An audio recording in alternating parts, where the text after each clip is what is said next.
একজন prominent senior influencer আমাকে চা খাওয়ার কথা বলে বাসার নিচে নামাইছে। আমি যাওয়ার পর দেখি উনি একা না, ওনার সাথে একটা মাইক্রো আমাদের ইনফ্লুয়েন্সার। আমার বলতে কথাটা মানে লজ্জা লাগছে যে আমাদের প্রমিনেন্ট দুইজন ইনফ্লুয়েন্সার যাদের নাম আপনারা চিনবেন, তাদের থেকে দুইজন কিন্তু বিট্রে করছে অনেকটা আমাদের সাথে। আমি জানি না তারা কি বিপদে পড়ে করছে না কি জন্য, ওটা আমার জানার দরকার নেই। দেশের সাথে বিট্রে করছে, তারা করছে কি দেখেন, আমাকে এখানে একটা চ্যাপে ফেলতে চাইছিল, শুধু আমি না, আমার অনেকে। আমি জাস্ট আমাকে উদাহরণটা দিচ্ছি।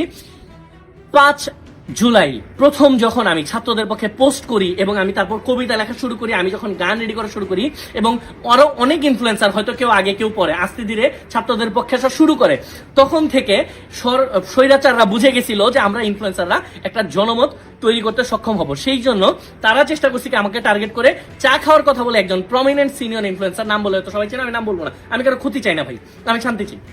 একজন প্রমিনেন্ট সিনিয়র ইনফ্লুয়েন্সার আমাকে চা খাওয়ার কথা বলে বাসার নিচে নামাইছে। আমি যাওয়ার পর দেখি উনি একা না, ওনার সাথে একটা মাইক্রো আইন শৃঙ্খলা বাহিনীর লোকজন, এবং উনি বাসায় নিয়ে আমাকে এমন ভাবে কথা বলছে, উনি আমাকে বোঝানোর চেষ্টা করছে তাদের সাথে আর্মস আছে। এবং এখানে একটা এজেন্সি লোক ছিল যারা সরাসরি পিএম কে, মানে তৎক্ষণাৎ স্বৈরাচার শাসকের যে প্রধানমন্ত্রী ছিল তাদেরকে রিপোর্ট করে। আমি বোঝানোর চেষ্টা করছি, একটু বুঝেন, ভালোভাবে চিন্তা করেন। পেইড ক্যাম্পেটা ছিল এরকম, এমন কিছু কথা আমাদের মুখ দিয়ে বলাতে চেয়েছিল যেন আমরা এই যে বিভিন্ন জায়গায় হামলাগুলো হচ্ছে আমরা যেন বলি যেগুলো বিএনপি করতেছে, এগুলো জামাত করতেছে, শিবির করতেছে বলে জনগণের মধ্যে একটা দলকে আমরা ভাগ করে দিই, এবং ছাত্রদেরকে যেন বাসায় যেতে বলি, ঘরে ফিরে যেতে বলি, ছাত্রদের প্রতি যে অবিচার হচ্ছে সেইটা না বলে যেন ছাত্রদেরকে ঘরে যেতে বলি। এইটার মাধ্যমে তারা চাইছিল বাংলাদেশের সাথে যেন আমরা বিট্রে করি। এবং শুধু আমি একা না, আমাকে 5 জনের লিস্ট চাইছিল যে এই 5 জনকে তাসরিফ তুমি ম্যানেজ করো। আমি যদি অস্বীকার করতাম, আমি যদি মানা করতাম ইনস্ট্যান্ট, দেখেন সিচুয়েশনটা বুঝেন, বাংলা সিনেমার নায়কের মতো ভীষণই বললাম আমার 5 জন চলে গেল উড়ে, এটা হবে না। আমাকে যদি তখন আমি অস্বীকার করতাম, আমাকে নিয়ে যায় মাইক্রো দিয়ে নিয়ে যায়, যদি অফিসের মধ্যে বসায় রেখে আমার কাছ থেকে ফোন নিয়ে আমার পেজের অ্যাক্সেস নিয়ে ভিডিও করে ভিডিও আপলোড করতো, আপনারা কিন্তু বুঝতেন না, ভুল বুঝতেন। এবং এই সরকার চাচ্ছে যেভাবেই হোক, মানে উৎখাত রাগ পর্যন্ত চাইছে আমাদেরকে বিতর্কিত যেভাবেই হোক করে দেওয়ার জন্য, যেন আমরা যেন কোনো জনমত তৈরি করতে না পারি। এটার একটা উদাহরণ দিব একদম লাস্টের দিকে। দেখেন, একটা স্বৈরাচার সরকার পতনের ঠিক 1 দিন না 2 দিন আগে যখন এক দফা দাবি নিয়ে আমরা কথা বলতেছি, তখন একটা প্রোপাগান্ডা ছড়ানো হয়েছে যে আমরা এতদিন এটার পক্ষে ছিলাম, এখন আমরা এটার পক্ষে নেই। এটা কিন্তু আমরা কেউ পোস্ট করি নাই, এটা কিন্তু ভিত্তিহীন, বাট এটাও ছিল একটা পেইড ক্যাম্পেইন। এবং ওই পেইড ক্যাম্পেইনের আমি লেখাটার কথা তো বললাম যে এইভাবে করে পেইড ক্যাম্পেইন গুলো হয়। আমি তখন কি করছি, কি সিচুয়েশনটা এইভাবে ডিল করছি, আমি বলছি আচ্ছা ভাই ঠিক আছে আমি দেখতেছি, বলে আমি নাম বলে দিই আমরা কারা কারা দেশের জন্য আমরা সবাই ঘর বাড়ি ছেড়ে দিয়েছিলাম। আমি ওই মিটিং করছিলাম হচ্ছে, আমি ওরা যখন আমার কাছে আসলাম বলছে আচ্ছা ভাই ঠিক আছে আমি দেখতেছি, কারণ আমার কথা এখন যদি আমি ধরা খাই আমি মানুষের জন্য একটা কথা বলতে পারবো না। আমি জেলে থাকলে, আমি আয়না ঘরে থাকলে ভাই আমি কি কথা বলতে পারবো, কার জন্য কথা বলতে পারবো, কিছুই পারবো না। সো আমি মিটিং করছিলাম হচ্ছে আরএস ফাহিম, লেজিট বান্দার যে ম্যানেজার আইমান, নিয়ন এনন, আমরা 4 জন 5 জন আমরা বসছিলাম, আমরা বসে বলছিলাম এই সিচুয়েশন, আমরা ডিসিশন নিছিলাম আমরা কেউ বাসায় থাকবো না, আমরা প্রয়োজনে পালায় যাবো, তারপরেও দেশের সাথে ছাত্রদের রক্তের সাথে আমরা বেইমানি করবো না। আমরা আমাদের সিচুয়েশন দেখেন, আমাদের কি সেটা আমরা জানি। আমার আম্মু একটা রাত ঘুমাইতে পারেনি, আমি একটা রাত বাসায় থাকতে পারিনি, বাসা ছেড়ে দিছি। ফারাবি ভাইও পর্যন্ত জানেন, ফারাবি ভাইকে অনেক কিছু বলছিলাম যে সাংবাদিক বড় ভাই, আমরা বাসা ছেড়ে দিছি। এবং আমি দেখেন এটা বলতেছি না যে আমি বাসা, মানে আমার বাসা নিচে কিন্তু লোক লাগা রাখছিল, সো আমি বাসা ছেড়ে দিছি, আমরা কি হয়েছে এটা ভাই কিছুই না। আমি আপনাদেরকে পেইড ক্যাম্পেইন বোঝানোর চেষ্টা করতেছি। আমাদের মানে যেসব ছাত্ররা, আমার যে ছাত্র ভাইরা রাস্তায় বুক পেতে দিছে অস্ত্রের সামনে, তাদের তুলনায় আমাদের এগুলো কিছুই না, আমরা জিরোর চাইতে আরো নিচে।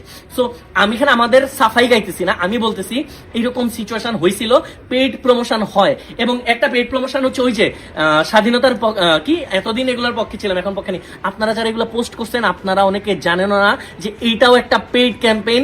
এই লাইনগুলো লেখার জন্য অনেককে লক্ষ লক্ষ টাকা দেওয়া হয়েছে, আপনারা কিন্তু জানেন না। আপনারা কিন্তু আমার ভিডিও দেখতেছেন, অনেকে পোস্ট করছেন এবং আপনার কাছে মনে হচ্ছে না ঠিকই তো বলছে, না আমরা তো এটা চাই না। ভাই 16 বছর ধরে আমরা স্বৈরাচার শাসকের আন্ডারে ছিলাম, আমরা এতদিন সহ্য করছি, কিছুদিন ধৈর্য ধরতে হবে জেলে যাওয়া পর্যন্ত। দেখেন এরা করছে কি, দেশে যখন বিশৃঙ্খলা তৈরি করলো, দেশে যখন মন্দিরে অ্যাটাক করা শুরু করলো, এমন একটা জায়গা তৈরি করছে যেন আমরা এটা বলতে বাধ্য হই এই স্বাধীনতাকে আমরা চেয়েছিলাম। দেখেন পেইড প্রমোশন গুলো এমন হয়, লেখাগুলো এমন থাকে যেন আমার আপনার মনের সাথে 70 থেকে 80% মিলে যায় এবং বাকি 20%-এ ওরা ওদের এজেন্ডা গুলা বাস্তবায়ন করার চেষ্টা করে থাকে। সো এই ধরনের পেইড প্রমোশন আগে ছিল, মাঝখানে হইলো, সামনে আরো হবে, বিভিন্ন রকমের এরকম পোস্ট দেখবেন। সো হুট করে বিভক্ত হয়ে যাওয়ার আগে রাস্তায় নেমে যাওয়ার আগে ওকে বুঝার চেষ্টা করবেন যে ফায়দা নেওয়ার চেষ্টা করছে কারা, এখানে ষড়যন্ত্রটা করছে কারা। সো আমি এটা বলবো না যে আপনার এখানে অ্যাটাক হয়েছে আপনি কথা বলবেন, অবশ্যই কথা বলবেন, আমরা কোন অ্যাটাকের পক্ষে না। আমরা এই যে আমি আগেও বলছি যে আমরা কোথাও অ্যাটাক হোক এটা চাই না, আমরা চাই শান্তি চাই। এই শান্তি চাওয়ার জন্য আরো কয়েকটা দিন ধৈর্য ধরতে হবে। দেখেন এদের এত বড় একটা সংগঠনিক স্বৈরাচার শাসক গোষ্ঠী, এরা কিন্তু উৎখাত হয়ে যায় নাই, এরা কিন্তু এখনো বাংলাদেশে আছে, এরা অনেকে ছবি চেঞ্জ করে ফেলছে।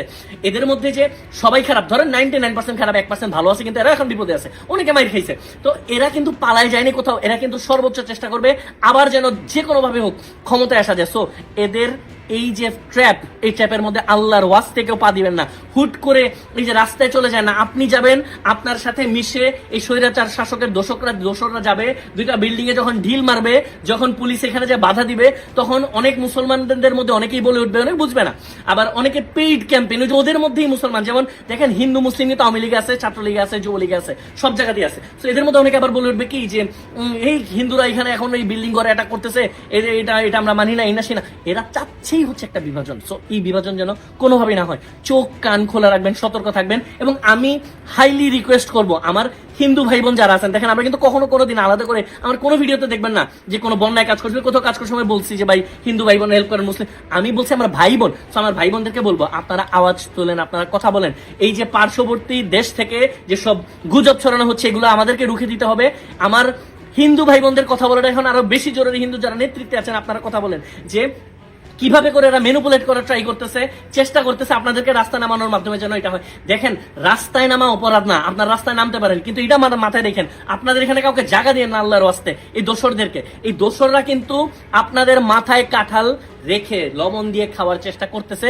সো চোখ কান সতর্ক রাখেন, খোলা রাখেন। শুধু 14 তারিখ না, শুধু 15ই অগস্ট না, এরা কিন্তু সামনেও চেষ্টা করতেছে, এরা করতেই থাকবে। কোন রকম ভাবে এদেরকে প্রশ্রয় দেওয়া যাবে না। এবং যত রকম অন্যায় হয়েছে বাংলাদেশের সমস্ত অন্যায়ের বিচার হবে ইনশাল্লাহ। এদেরকে জেলে যেতেই হবে। এরা যারা অন্যায় করছে, যারা আমার ভাইদের উপর গুলি চালাইছে, যারা এতদিন ঝামেলা করছে, এদেরকে আমরা কোনোভাবেই ছেড়ে দিব না।